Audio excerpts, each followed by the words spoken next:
Halo, selamat datang kembali teman setia Dongeng Drakor 99. Tanpa berlama-lama, yuk langsung aja kita simak dongengnya.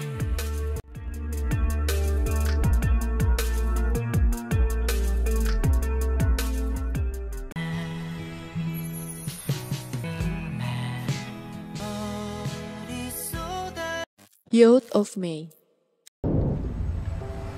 Cerita diawali para pekerja konstruksi yang sedang menggali tanah dengan peralatan berat. Mereka menemukan sebuah kerangka manusia pada kedalaman 1 meter. Dengan penemuan kerangka tersebut, hal ini menjadi topik berita utama di media. Polisi menyelidiki kerangka yang ditemukan guna dikirim ke layanan forensik untuk dilakukan tes DNA agar identitas korban diketahui.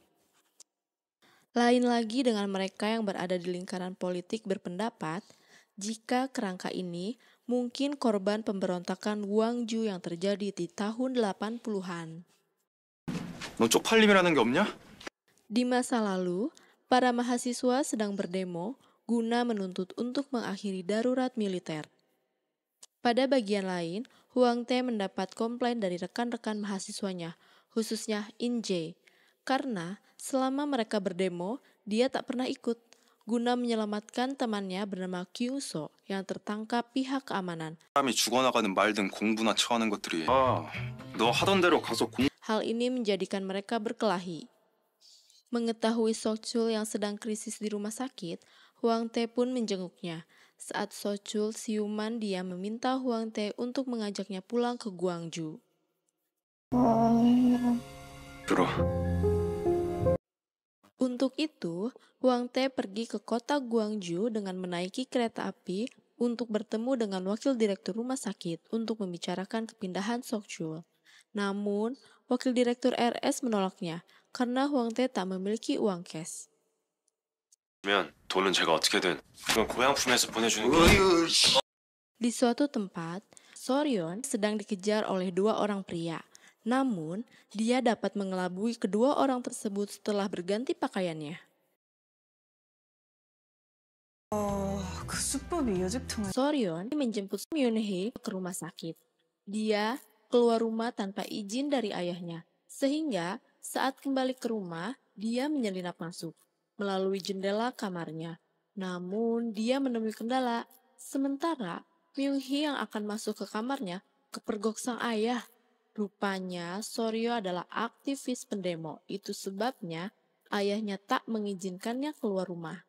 이수련! 이수련!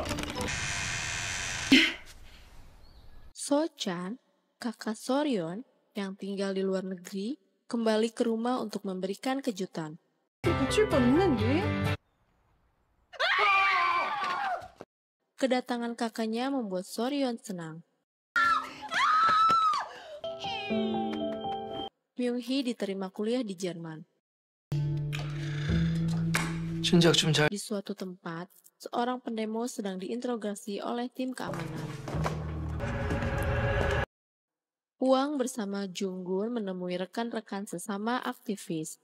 Dia mendengarkan Soryeon yang sedang berpidato di hadapan rekan-rekannya tersebut, guna melengsernya para dosen dan rektor di kampusnya karena bersekongkol dengan pemerintah. Untuk memperbanyak pamflet, malam itu saat para aktivis menyelinap masuk ke pabrik milik ayah Soryeon, namun mereka dikejutkan dengan kedatangan polisi yang menggerebeknya.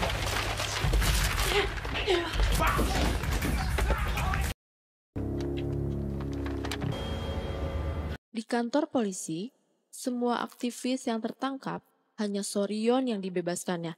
Hal ini tentu dikarenakan kedekatan ayahnya dengan pejabat setempat. Tentu membuat sang ayah marah, karena pemerintah akan menuduh jika pabriknya telah mendukung aktivis pendemo. Setelah mendapatkan pinjaman uang dari ayahnya, Hyung Tae menemui kembali Pak Choi, wakil direktur rumah sakit. 구해왔습니다. Pada suatu kesempatan, ayah Soryeon bertemu dengan inspektur polisi. Rupanya, mereka mengenal satu sama lain. inspektur itu mengingatkan jika mereka besanan, maka para aktivis teman-teman Soryeon dapat dibebaskan dari penjara. Tapi Soryeon menolaknya. Myung-hee memberitahukan Soryeon tentang penerimaan dirinya di universitas di Jerman. Dia menjelaskan bahwa dirinya akan berangkat ke Jerman bulan depan. Dia mendapatkan beasiswa dari Yayasan Katolik. Namun masalahnya, dia tak punya uang untuk tiket pesawat. Soryeon akan meminta tolong ayahnya agar dapat membantu dirinya untuk membelikan tiket pesawat. Akhirnya, terbesit ide gila jika Soryeon meminta Myung-hee agar menggantikan posisinya untuk berkencan buta sebanyak 3 kali dengan pria pilihan sang ayah. Dengan begitu, dia bersedia membantu Myung-hee. Atas ide itu, membuat Myung-hee tak bisa tidur dan gelisah. Esok harinya, Soryeon mendandani Myung-hee. Mereka berdua mencoba dengan berbagai macam mode agar Myung-hee terlihat cantik. 이 대수대. 목걸이를 준다대? Pada bagian lain, Hwante mendapat pesan bahwa pertemuan kencan butanya ini di sebuah kafe jam 4 sore. Saat Hwante sedang mencari alamat kafe tersebut, dia melihat anak kecil tertabrak mobil. Hal ini membuat dirinya syok karena dia teringat dengan kisah temannya Sochul yang masih dirawat di rumah sakit. Aksi Myung-hee membantu anak kecil itu mendapat perhatian dari Hwang-hee. Singkat cerita, mereka bertemu di kafe, yang tentu keduanya jadi terkejut. Atas saran Soryeon agar Hwang-tae tak menyukai Myung-hee. Karena itu, mereka menyusun rencananya. Sayangnya, rencana satu mereka gagal. Hingga beberapa kali rencana berikutnya juga gagal. Padahal, Myung-hee mengajaknya makan di resto kumuh. Rupanya Hwang-tae jatuh cinta padanya. Begitu juga saat belanja. 나는 Soryeon berpura-pura tak membawa dompetnya hingga Hwang-tae bersiap membayarkan belanjaannya. Yang ada malah Hwang-tae ingin mengantarkan Soryeon ke rumahnya. 아니 그 짝은 왜 타시는? Sampainya di depan rumah Soryeon, kedatangan So-chan yang baru turun dari taksi membuatnya panik. Dia memaksa Hwang-tae agar segera pergi dari hadapannya. Di dalam rumah, So-chan terheran melihat penampilan adiknya yang hanya memakai pakaian biasa. Sementara Myung-hee menggunakan pakaian resmi.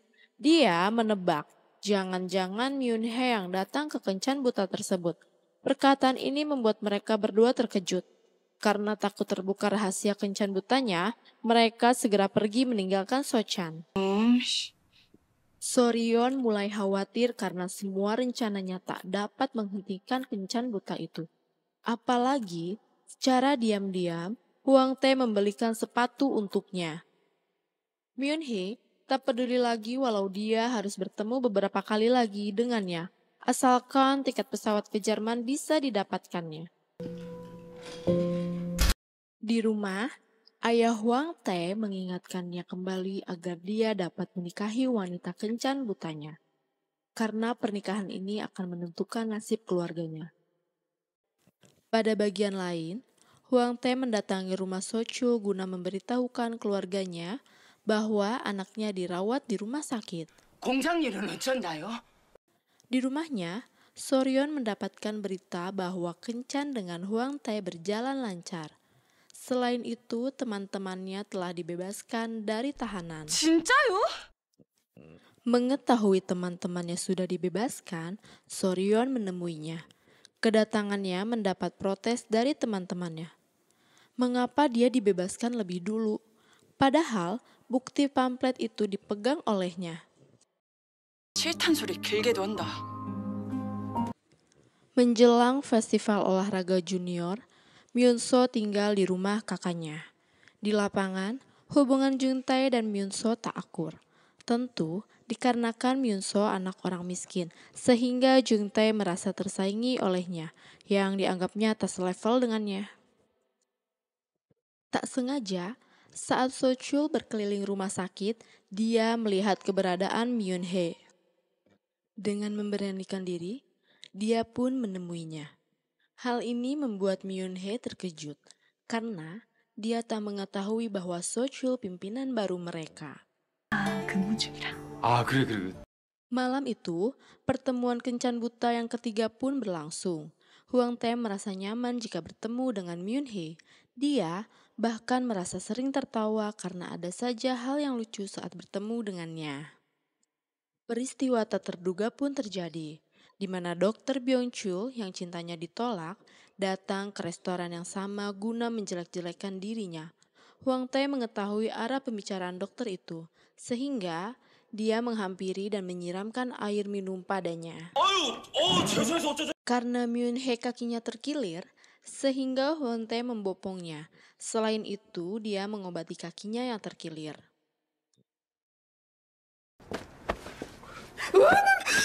Karena hubungan mereka mulai beneran, akhirnya Hwang Tae menceritakan awal mula melihat dirinya saat kecelakaan di depan hotel tempo hari. Selain itu, Hwang Tae juga mengetahui bahwa dia bukanlah Soryeon, wanita yang seharusnya menjadi kencan butanya. Mereka bersepakat bahwa kini kencan mereka bukan buta lagi, tetapi kencan beneran. Soryeon melarang Myung-hee untuk tak menemui Hwang Tae kembali, karena teman-temannya kini telah dibebaskan dari tahanan. Selain itu, dia juga akan memberikan uang untuk tiket pesawat sesuai yang dijanjikannya. Dia berterima kasih karena telah mewakili dirinya untuk berkencan buta.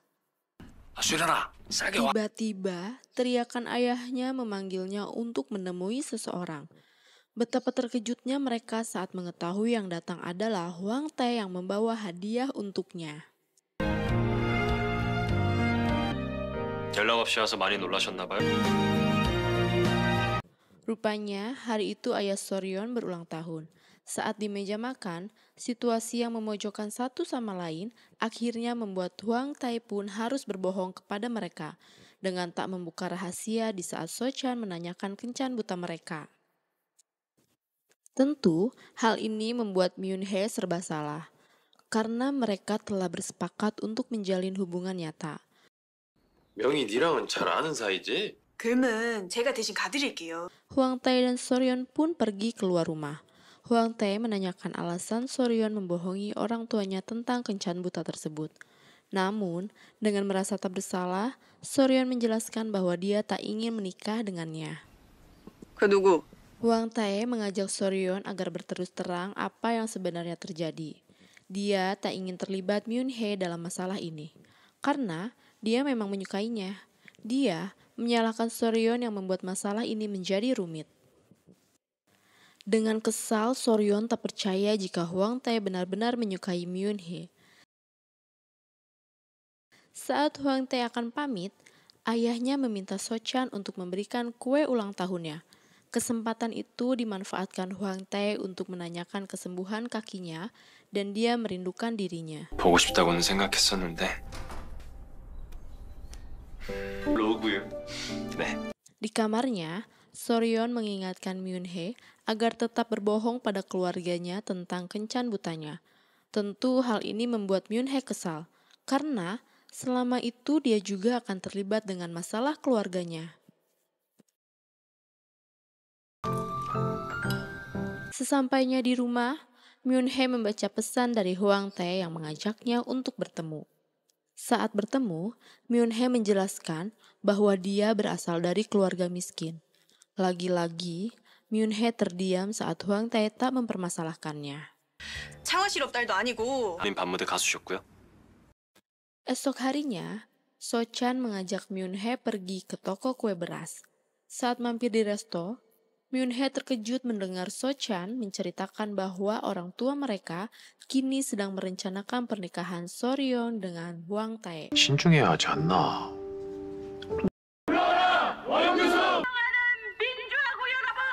Di kampus, Hwang Tae terkejut melihat Soryeon sedang memimpin demo dari atas gedung.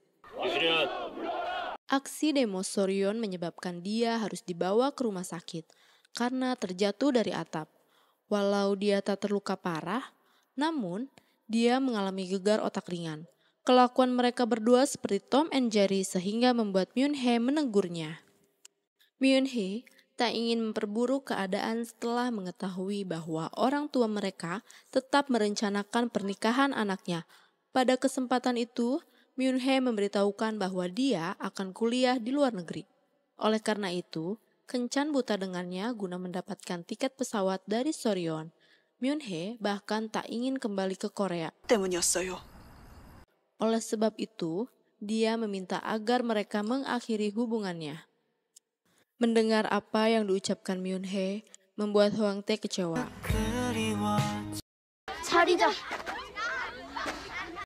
So-chan mengadakan selamatan atas pembukaan perusahaan farmasinya. Tak disangka, Pak Choi dan Hwang-tae datang ke tempat mereka. Selain itu, Pak Choi mengucapkan terima kasih pada ayah So-chan karena telah mengizinkan Hwang-tae menikah dengan putrinya. Namun, kedatangan Myung-hee ke acara tersebut membuat Pak Choi tak begitu senang. Mungkin dia telah mengetahui hubungan Hwang-tae dengannya. Guna meningkatkan hubungan mereka, Pak Choi menawarkan investor untuk membantunya. 예. Di satu sisi, rencana Hwang-tae untuk menikah dengan Soryeon menjadi omongan orang. Mereka membicarakan keburukan keluarga Hwang-tae. Myung-hee yang mendengar pembicaraan mereka menjadi panas kupingnya. Kekesalan Hwang-tae berawal mendengar cibiran orang-orang dan melihat kedekatan So-chan dengan Myung-hee.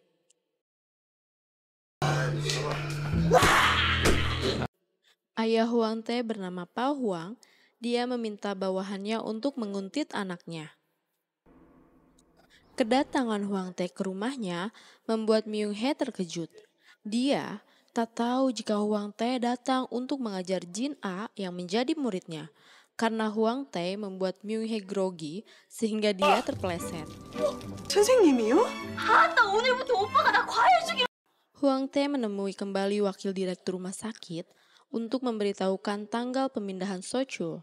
Sementara, Myung-hee menyerahkan surat pengunduran dirinya dari rumah sakit. Kini hanya tersisa 1 bulan lagi sebelum dia pergi sekolah ke Jerman. 한 달 다녀야 되는 거 알지? Pagi itu, si Bibi ngomel-ngomel. Karena ulah penelpon iseng. Soryeon yang penasaran menanyakan pada si Bibi. Setelah mengetahui apa maksud dari si penelpon, dia berpura-pura menumpahkan minumannya pada kakaknya agar bisa pergi dari rumah. Dengan mengaku dari penerbit Jihye, Soryeon menemui temannya bernama Won-sok. Dia seseorang yang sedang dicari polisi karena sebagai aktivis kampus. Won-sok tak bisa menghubungi siapapun karena takut tertangkap. Namun setelah kedatangan Soryeon menemuinya, 그곳이요, 상민이라는디? tak lama kemudian Soryeon tersadar jika seseorang selalu menguntitnya.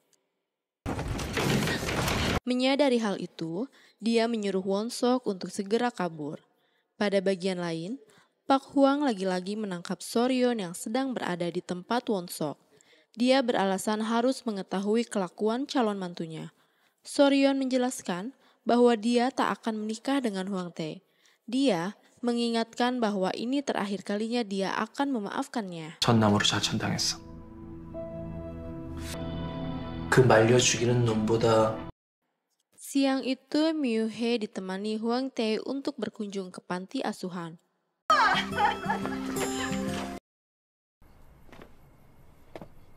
Walau merasa malu, ayah Soryeon menjemput anaknya dari tahanan.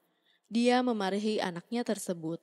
Namun, bukannya berterima kasih pada sang ayah, dia malah menolak untuk menikah dengan Hwang-tae. 결혼할 생각도 없고 그런 집안 있단 말이오. 아버지!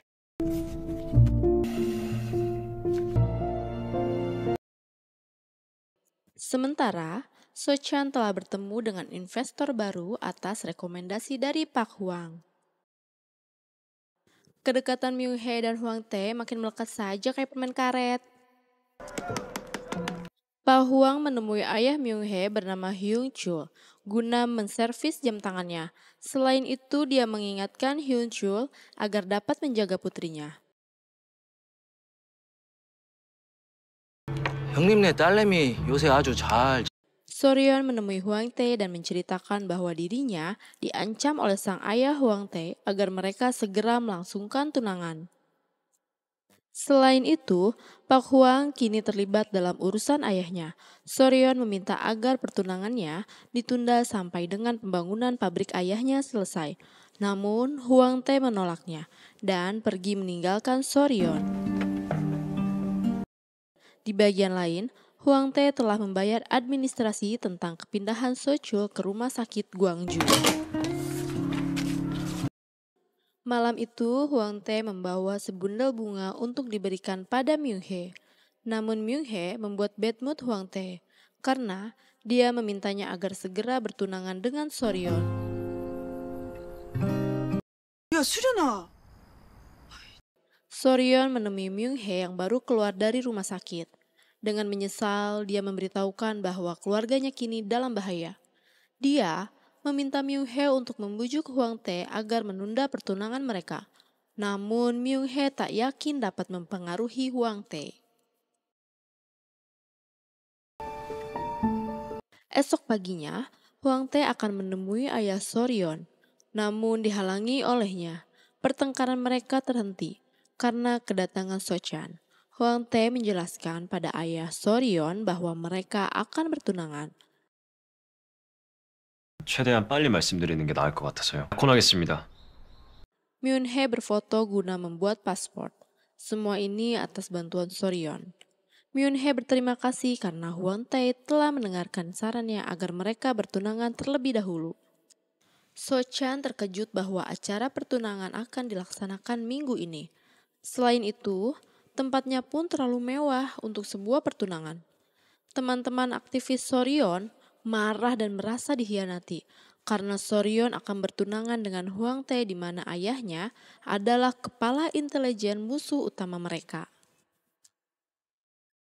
개인적인 감정으로 나서지 말라고. Di kantor imigrasi, Myung-hye terkejut karena pasportnya tak bisa didapatkan dalam waktu dekat. Padahal sebulan lagi dia harus segera pergi. Dengan wajah letih lesu seperti belum makan, Myung-hye bertabrakan dengan seseorang. Namun rupanya itu So-chan. Setelah menceritakannya, So-chan memberitahukan bahwa dia mempunyai teman di Kementerian Luar Negeri. 뭐 서로 입어보고 골라주고 그런 거 말해? Pada bagian lain, Soryeon dan Hwang Tae sedang berada di butik guna mendapatkan pakaian untuk acara mereka. Saat Soryeon keluar dari tempat itu, dia ditemui kedua temannya yang langsung berbuat kasar. Namun Hwang Tae memeluknya dan memberitahukan bahwa ada 2 mobil yang mengawasi mereka. Mengetahui hal tersebut, kedua teman Soryeon pun pergi meninggalkannya. 주말에 시간 되면 밥들 먹고 가! 진짜 감시 중이냐? Soryeon tentu merasa tak senang karena aktivitasnya selalu diawasi. Mereka kembali ke kota Gwangju dengan kereta api. Myung-hye sangat senang karena urusan pasportnya dapat dibantu oleh So-chan. 맹이야? Mengetahui Myung-hye diantar So-chan ke Seoul membuat Hwang Tae cemburu. 서울 갔다 오세요? 아니, 그러니까. 그냥 말 한마디잖아요. Saat mereka berbelanja, tak diduga mereka bertemu dengan Hwang Tae yang baru keluar dari ruang ganti pakaian. Saat So-chan masuk ke ruang ganti, kini Soryeon yang terkejut melihat Myung-hye berada di toko yang sama. Mereka bertiga sama-sama kaku dan serba salah. Namun karena So-chan tak mengetahui kisah mereka bertiga, dia tetap enjoy saja. 그러면 둘은 이제 어디로 가? Malam itu, Hyun-chul menemui Myung-hye di rumahnya. Ternyata hubungan ayah dan anak ini tak harmonis. Ini dipicu kejadian di masa lalu, di mana saat itu Myung-hye disuruh mengaku saja oleh ayahnya pada perbuatan yang tak dilakukannya. Dengan konsekuensinya, dia harus berhenti dari sekolah. Kisah lama itu teringat kembali dan membuatnya menangis. 아버지 말대로 그렇게 하고 살고 있잖아. Hari pertunangan pun dimulai. Soryeon merasa tak senang Myung-hye menemuinya dan memberikan pesan yang diberikan oleh teman-teman aktivisnya. Pembukaan acara pertunangan dengan memperkenalkan kedua orang tua mereka yang dilanjutkan dengan kehadiran Hwang Tae dan Soryeon. Namun acara itu membuat sedih Myung-hye. 뜻이 없는 5월은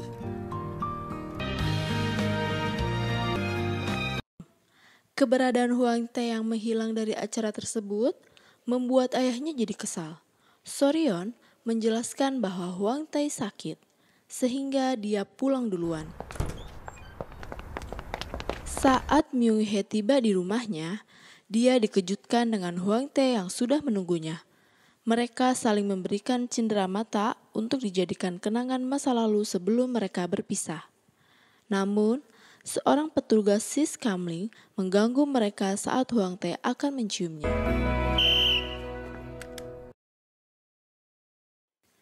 Esok harinya, sang ayah menemui Huang Tae dan langsung 어제 menamparnya. 안녕히 주무셨어. Dia merasa dipermalukan karena kepergiannya meninggalkan acara tersebut.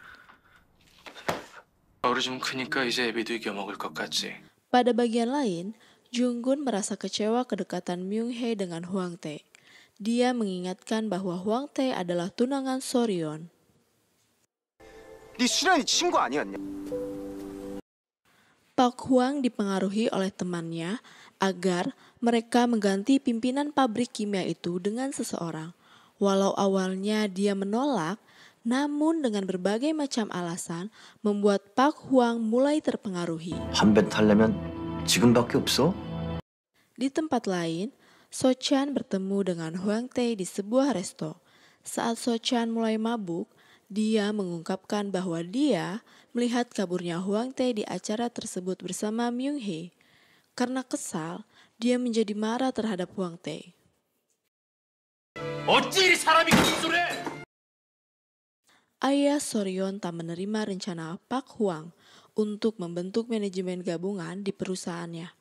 Apalagi akan dipimpin orang yang tak dikenalnya bernama Yong Gil. 매제될 사람 숨 굳는 거. Salah satu bawahan So-chan mengingatkan dirinya untuk segera menyelidiki Huang Tae yang diduga memiliki wanita lain.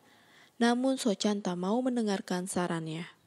명이 니랑 아주 똑 닮았. Malam harinya, So-chan menemui Myung Hee guna mendapat penjelasan bahwa Huang Tae bukan pria baik-baik. Mendengar alasan Myung Hee yang membelanya, tentu membuat So-chan bersedih karena dia juga menaruh hati padanya. 용기 낸 선택이에요. Dia ngoceh-ngoceh pada Soryeon di saat mabuk dan terkejut mendengar So-chan mengetahui kedekatan Myung Hee dengan Huang Tae. Soryeon menemui Myung Hee dan menjadikannya serba salah. Setelah So-chan dan Junggun mengetahui kedekatan Myung Hee dan Huang Tae. Hal ini membuat Myung Hee teringat masa di sekolah di mana Soryeon dan Myung Hee teman satu kelas. Saat itu, Soryeon mengajak Myung Hee untuk protes dengan membuat selebaran dan membagikan pada teman-temannya. Namun, siang hari, kedua petugas polisi menangkap Myung Hee. Hal ini membuat teman-temannya terheran. Karena yang menjadi dalangnya itu Soryeon. Namun, kenapa Myung Hee yang ditangkap? 그동안 Walau Huang Tae sudah bertunangan, dia tetap menemui Myung Hee. 뭐 하고 싶은 거 없어요? Karena desakan Pak Hwang, So-chan menjadi marah. Setelah mengetahui rencana ayahnya akan menggabungkan manajemen perusahaan dengan orang-orang pilihan Pak Hwang. Namun sang ayah tak bisa menolaknya, karena Pak Hwang akan menjadi besannya. Hanya dengan membatalkan pertunangan mereka, agar rencana ini bisa dibatalkan. 황희 데리고 나온 Soryeon dengan diam-diam membantu para aktivis mahasiswa yang akan menyelenggarakan demo. Saat Soryeon kembali ke rumah, dia dikejutkan dengan keberadaan Pak Hwang. Rupanya, mereka menanyakan kebenaran tentang Huang Tae yang memacari wanita lain. Pak Hwang berjanji akan segera mengurus anaknya. 누구인지도 자식을 잘못 키운 제 부덕입니다. 하지만 Pada bagian lain, Huang Tae sedang mengantarkan Myung Hee setelah mereka pergi seharian. Mendengarnya membuat Myung Hee lupa diri, sehingga dia menciumnya. Merasa diberi kesempatan, tentu Huang Tae meminta tambah lagi deh. Saat mereka berpisah, Hwang Tae merasa ada firasat buruk yang akan menimpa Myung Hae. Pada bagian lain, Myung Hae senang masih teringat di mana Hwang Tae menciumnya. Dia senyum-senyum sendiri. Tiba-tiba, sekelompok orang menculik dan membawanya dengan mobilnya.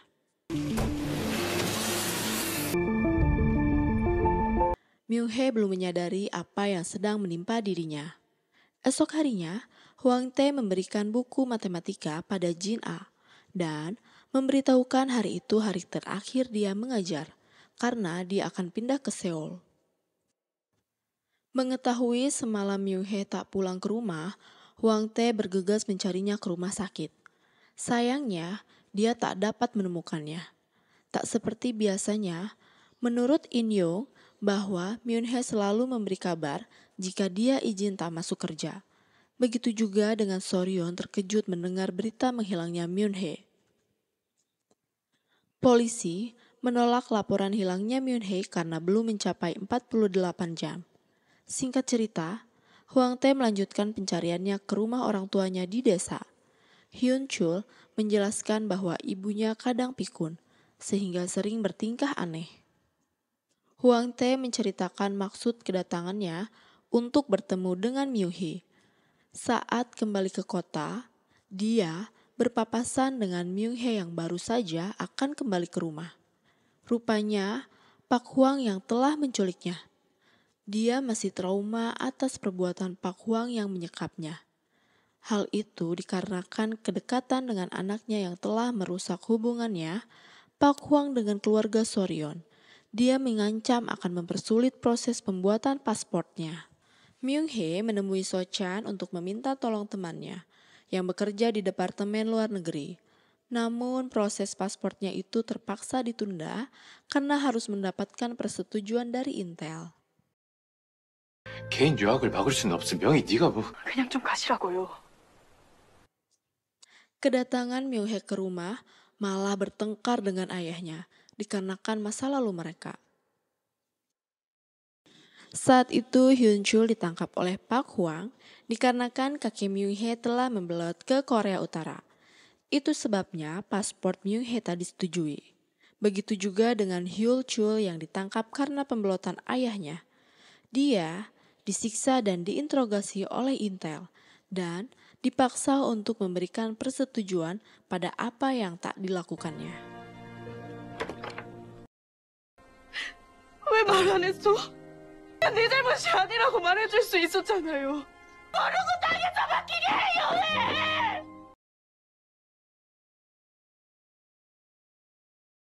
Myung Hae memberitahukan kejadian yang menimpa dirinya yang dilakukan oleh Pak Hwang. Soryeon mengkhawatirkan keadaan Myung Hae saat mengetahui dia tak berada di rumahnya. Dia teringat ucapan Pak Hwang bahwa dia akan menyelesaikannya sendiri. Pada bagian lain, So Chan merasa kecewa karena temannya di Departemen Luar Negeri tak bisa memproses paspor Myung Hae. 보안대에서 명의 여권이랑 Soryeon menemui So Chan dan akhirnya mereka mengetahui bahwa ada masalah dengan paspor Myung Hae dikarenakan ulah Pak Hwang. Mereka terpojok. Soryeon menjelaskan kebohongan yang telah dilakukannya kepada So Chan. Semua ini berawal dari kencan butanya.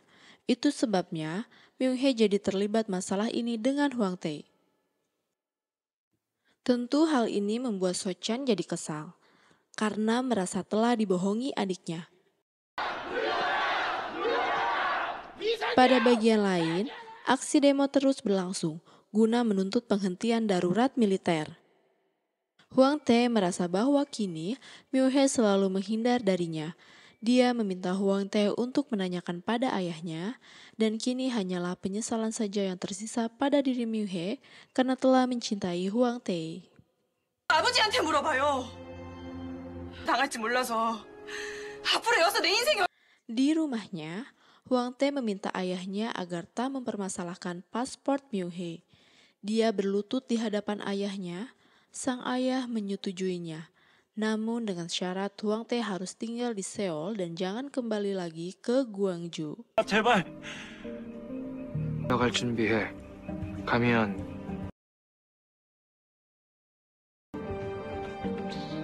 Pak Hwang menemui ayah Soryon untuk memberitahukan masalah Hwang Tae telah diselesaikannya.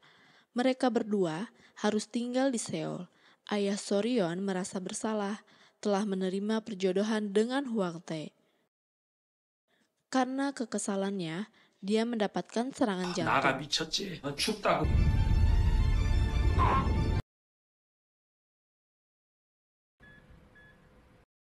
Pada bagian lain, Hwang Tae sedang berkemas untuk pergi ke Seoul.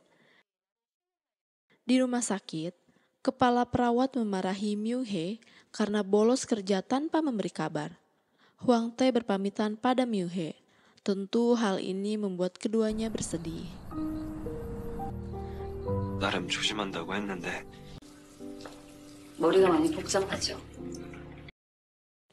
Mereka mengantarkannya ke stasiun. Ibu Soryon berpesan untuk menjaga anaknya di Seoul. 수련 씨 잘 챙겨줘요. Dalam perjalanan, mereka terdiam 1000 bahasa. Sesampainya di Seoul, mereka berdua mendapati para pendemo sedang beraksi di depan stasiun.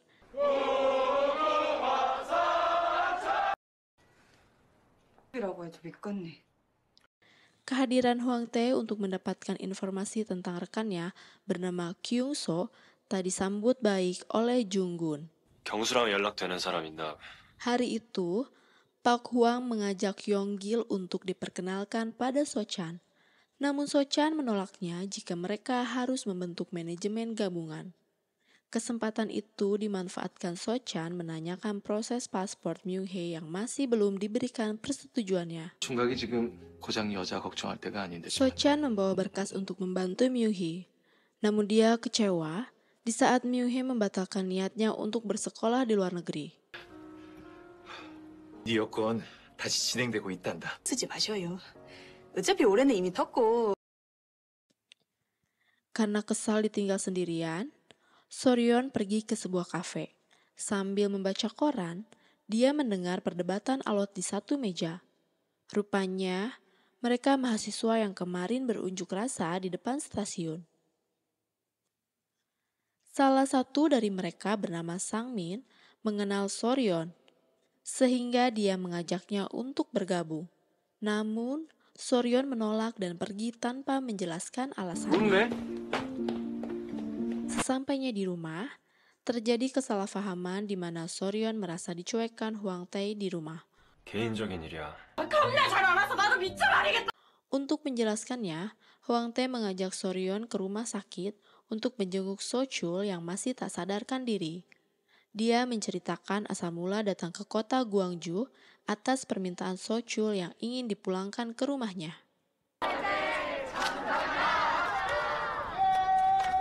Demo di kota Gwangju terus berlanjut. Kondisi kota Gwangju semakin kisruh dengan pendemo. Pak Hwang dengan timnya siap siaga guna mengamankan kota. Para petinggi di Seoul meminta Pak Hwang agar segera datang ke kantor pusat.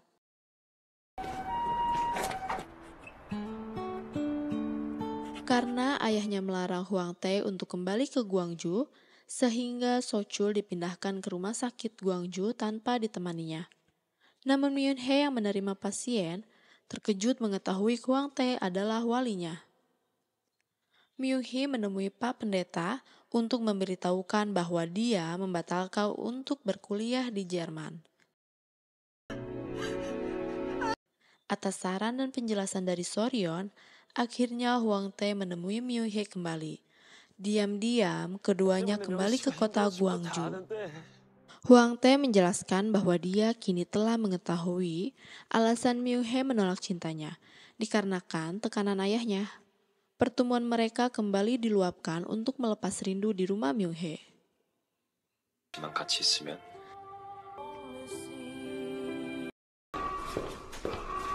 18 Mei 1980 di Seoul. Pak Hwang langsung menemui atasannya. Rupanya, darurat militer diberlakukan di seluruh Korea. Pada bagian lain, Soryon terheran mengetahui rumah Jung-gun berantakan. Iring-iringan kendaraan tentara mulai memenuhi jalan-jalan untuk menuju kota Gwangju. Pak Huang meminta bawahannya segera menangkap orang-orang yang tercantum dalam daftar laporannya sebelum malam berakhir. Aksi penangkapan aktivis pun dimulai. Soryon yang sedang berada di kantor polisi mendengar berita di radio tentang darurat militer yang membuat dirinya panik. Begitu juga ayah Soryon menjadi panik saat mengetahui ada unjuk rasa besar-besaran di Seoul. Huang Tae mengunjungi rumah Junggun yang berantakan. Saat memasuki rumahnya, dia dikejutkan dengan keberadaan Soryon di rumah yang sama. Karena situasi kota Gwangju semakin tak menentu, Huang Tae mengajak Myu Hye untuk pergi dari kota tersebut. Dan dia mengizinkan Soryon untuk ikut bergabung dengan teman-teman aktivisnya. Tak lama kemudian, Sung Min membawa seorang temannya datang ke rumah dengan kondisi berdarah. 당분간 광주에 없을 거예요. Myeon So, adik Myu Hye, merasa sedih saat kakaknya akan meninggalkannya dalam situasi kota yang sedang kacau. Para tentara menghentikan dan merazia bis yang sedang ditumpangi Myu Hye. Hal ini membuat penumpang panik di saat tentara telah berlaku brutal. Saat akan pergi dari tempat tersebut, Myu Hye tertangkap tentara. Namun, Huang Tae yang akan menolongnya malah terkena pukulan tentara tersebut. Kini keduanya baru tersadar bahwa situasinya telah menjadi serius. Karena luka di pelipisnya, sehingga Myu Hye membawanya ke rumah sakit. Pada bagian lain, Junggun sedang diinterogasi dan dipukuli oleh Isen. Saat So-chan berbicara dengan Soryon, So-chan merasa curiga jika adiknya tak berada di Seoul. Mengetahui kebohongannya akan terbongkar, Soryon langsung menutup teleponnya. Aksi tentara semakin brutal, di mana mereka tak pilih-pilih warganya bersalah atau tidak, tapi langsung memukul dan berbuat sewenang-wenang. Begitu juga dengan Soryon yang mencoba menyelamatkan anak kecil, namun dia malah ikut ditangkap. Walau akhirnya mereka dapat kabur dari tempat tersebut, So-chan yang berada di jalanan dia berusaha menolong adiknya. Di rumah, Soryon menceritakan situasi di jalanan, di mana tentara berbuat sewenang-wenang.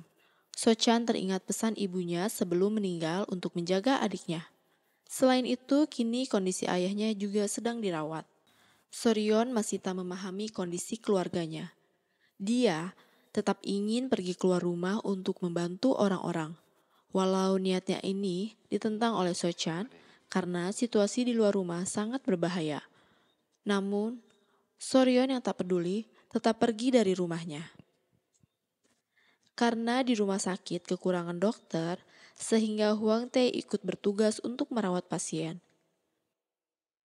Para pasien korban kebrutalan tentara terus berdatangan ke rumah sakit.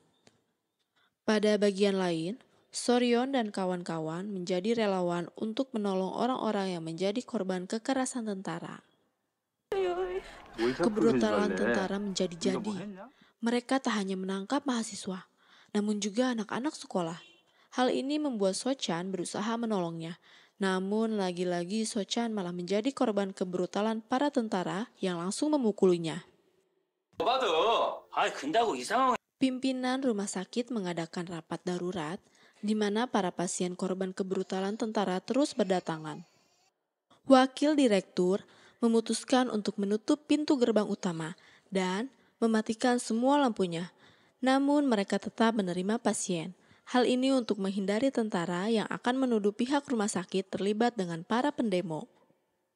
Keberadaan Soryon di tempat para aktivis tentu dicurigainya, di mana semua orang yang terakhir bertemu dengannya langsung menghilang. Aksi penangkapan mahasiswa oleh tentara terus berlangsung, dan mereka tak segan-segan untuk menembak. Karena begitu banyak orang-orang tak bersalah menjadi korban kebrutalan tentara, jajaran gereja melakukan protes terhadap majelis rakyat. Namun pihak aparat tak ingin ambil pusing dan mendengarkan sarannya tersebut. Di luar dugaan, Pak Huang tak bisa berkutik lagi setelah tentara mengambil alih komandonya.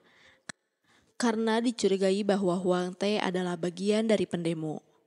Sang ayah tambah khawatir setelah tak dapat menghubungi So Chan di kantornya, apalagi bunyi tembakan selalu terdengar. Pada bagian lain, kebrutalan tentara melebar ke para pekerja yang tak mengikuti demo. So Chan yang berusaha membantu seseorang yang pingsan malah menjadi korban kebrutalan tentara. Di rumahnya, Pak Huang mendapat berita bahwa So Chan telah ditangkap. 총각이요. 확실치는 않은 당신 아들이잖아요. Tak mengetahui situasi sedang darurat militer, Myun So dan Jung Tae kabur dari wisma latihan untuk pergi ke perpustakaan. Tak diduga, tentara menggerebek perpustakaan hingga membuat keduanya kabur. Di tengah jalan, Myun So terjebak aksi tentara yang menembaki warga. Hyun Chul berusaha menghubungi Myun So, namun karena tak mendapat jawaban, dia memaksakan diri untuk menjemputnya.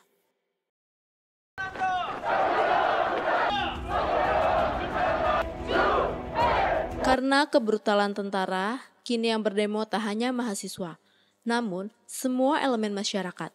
Situasi makin menegangkan di mana kubu pendemo dan tentara sudah saling berhadapan. Jun Tae dan Myun So menyaksikan hal ini. Akhirnya, uang rakyat untuk membeli senjata pun ditembakkan kepada rakyatnya sendiri. Di terminal, semua tiket bis menuju Gwangju sudah tak tersedia. Karena tak dapat tiket, Hyun Chul pun meminta peta tersebut. Myun So terjebak dalam aksi penembakan oleh tentara. Tim rumah sakit dengan menggunakan ambulan mencari warga yang menjadi korban kebrutalan tentara, namun mereka tak luput dari tembakan tersebut. Di suatu kejadian, Huang Tae bertemu dengan Kyung So yang juga temannya kini telah menjadi tentara. Saat itu Huang Tae menolong Myun Hee yang akan ditembak olehnya.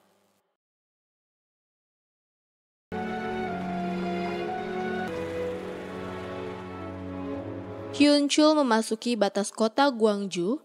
Dia meminta izin tentara agar dapat melanjutkan perjalanannya.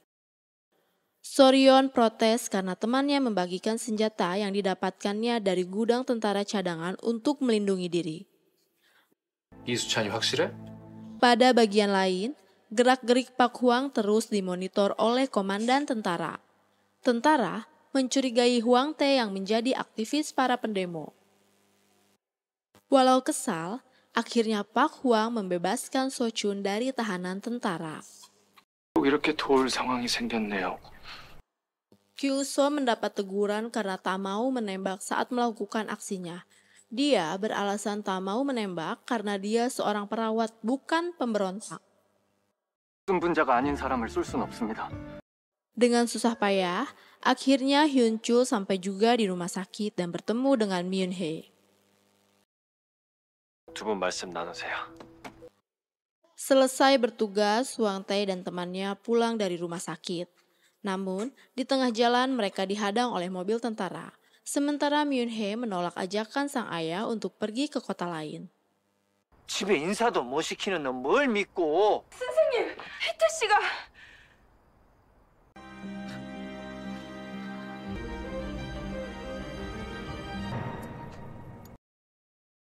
Saat mereka sedang adu mulut, In Young memberitahukan bahwa kedua dokter mereka menjadi korban tabrak lari. Namun, sesampainya di rumah sakit, hanya dokter Yo yang kembali. Sementara Huang Tae tak jelas keberadaannya. 정신이 좀 들어요? Myung Hee menemui Soryeon guna memberitahukan hilangnya Huang Tae. 혜태 씨가 Pada bagian lain, Huang Tae diculik oleh ayahnya sendiri. Dia disekap di rumahnya. 10분 후에 서울로 다시 가. Saat akan pergi ke rumah sakit, sang ayah telah menantinya guna mengajaknya ke kota lain yang lebih aman. Namun, Myung Hee menolaknya. Dia akan menunggu kedatangan Huang Tae. Pada bagian lain, kedatangan So Chan dengan muka babak belur ke rumahnya membuat sedih ayah dan bibinya. Pak Huang berpesan pada ayah So Chan agar mereka menjaga anaknya masing-masing. Selain itu, dia memberitahukan bahwa Soryeon juga berada di Gwangju karena Huang Tae kini bersamanya. 충정 작전의 기조를 는 즉각 사살. Mengetahui keberadaan Huang Tae membuat Myung-hye merasa lega. 이겼다고? Di rumah, Huang Tae bekerja keras agar dapat membuka ikatannya. Jung Tae terkejut setelah membukakan pintu kamarnya di mana kakaknya dalam kondisi terikat. Namun, dia tak dapat menolongnya karena sang ayah sudah tiba di rumah. Aksi Pak Hwang mendapat protes dari istrinya karena memperlakukan anaknya seperti itu. So-chan menemui Soryeon di base camp mahasiswa.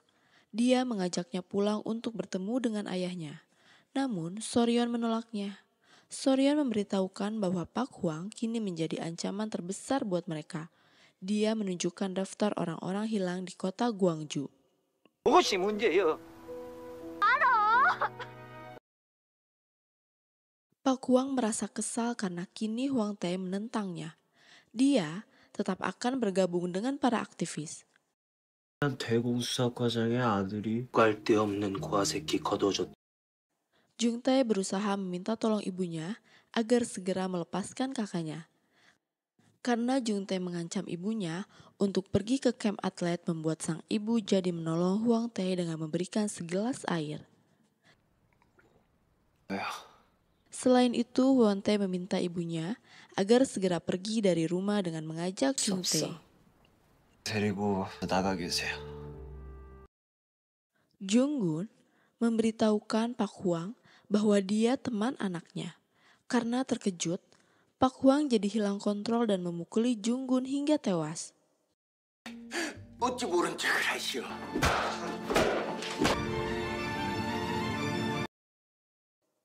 Myung-hye terkejut melihat Huang Tae berada di rumah sakit.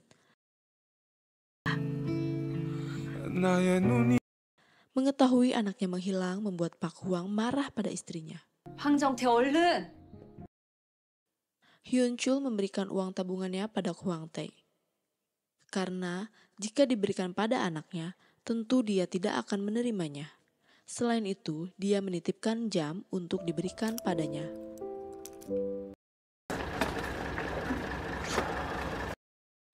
Malam itu, Hyun-chul beserta Myun-soo pergi meninggalkan Gwangju dengan membawa peta yang didapat dari Sang Min.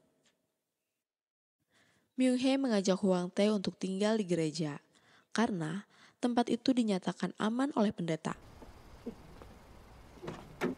참말로 걸어가실 수 있겠어요? 표시해놨으니까. Dalam perjalanan, mereka dikejutkan dengan kedatangan para tentara yang sedang mencari seseorang. Untuk melindungi anaknya, Hyun-chul menyerahkan diri untuk menemui tentara. Dia berjanji akan kembali menemuinya lagi usai berbicara dengan mereka. Esok harinya, para pendemo yang telah bersenjata menemukan Myun-soo yang ketakutan di bawah jembatan. Sementara ayahnya yang menemui tentara tak pernah kembali. 황 과장님 아드님이 Pak Hwang terkejut saat memasuki kantornya, di mana tentara sedang menggeledahnya untuk mengambil file-file dokumennya. Mereka harus melakukan itu setelah mendapat informasi bahwa Huang Tae terkait dengan tersangka utama di balik aksi demo tersebut. 주님, Myung-hye dan Huang Tae melihat para korban, di mana dia menemukan ayahnya yang juga telah tewas.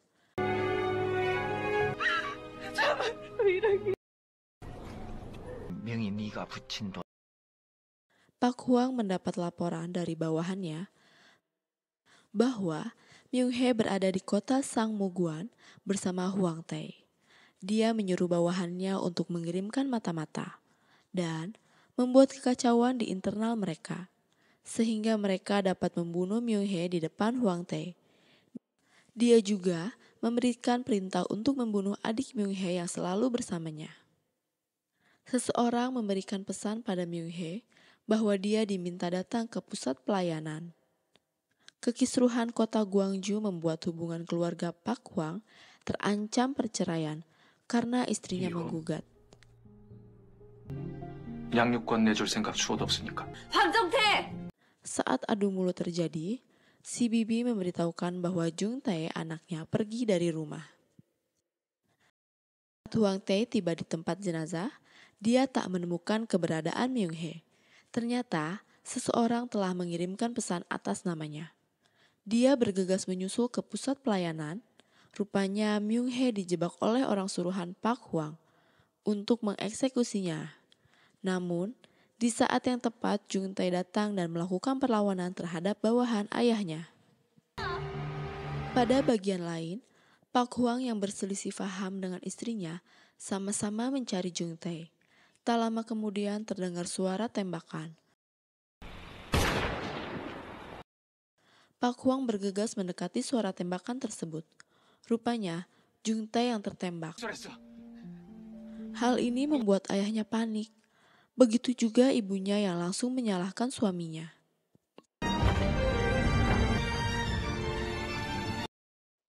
Pada bagian lain, So-chan dan Soryeon sedang mengumpulkan obat-obatan untuk membantu para korban. Namun tak diduga kini ayah mereka ingin membantu warga Gwangju dan maju bersama mereka untuk memberikan obat-obatan yang dibutuhkan warga. Myun-so tiba-tiba teringat sama neneknya. Dia meminta peta kepada Sung-min. Hwang Tae kembali dari rumah sakit setelah membawa Jung Tae yang tertembak. Salah satu teman mereka mengabarkan bahwa Myun-so tiba-tiba menghilang. Akhirnya, mereka berdua mencari Myun-so ke dalam hutan. Walau tentara masih berada di sekitar tempat tersebut. Dalam perjalanannya, mereka menemukan persimpangan jalan sehingga mereka harus berpisah.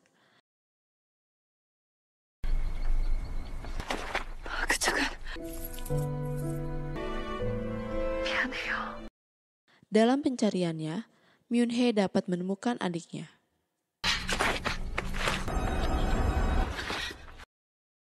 Pada bagian lain, Hwang Tae tertangkap tentara. Karena situasi memojokkan mereka, sehingga Myung Hee meminta adiknya untuk pergi dari tempat tersebut. Sementara kakaknya akan meyakinkan tentara bahwa dirinya seorang perawat.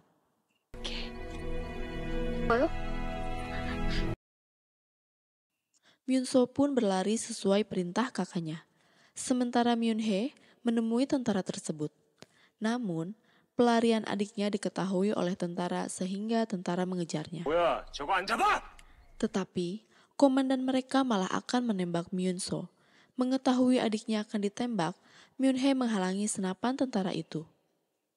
Sementara, tentara yang mengejar itu mengetahui bahwa itu hanyalah seorang anak kecil. Sehingga dia menyuruh Myun-so agar terus berlari dan menembakkan senapannya ke atas. Saat Hwang Tae akan dieksekusi, seorang tentara yang berasal dari Gwangju mengenalnya, sehingga dia berhasil diselamatkan.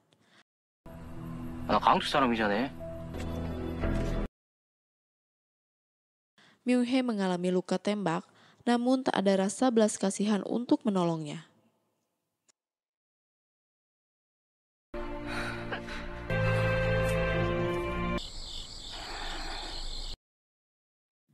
Seoul di tahun 2021. Di rumah sakit, Hwang Tae telah menjadi seorang profesor.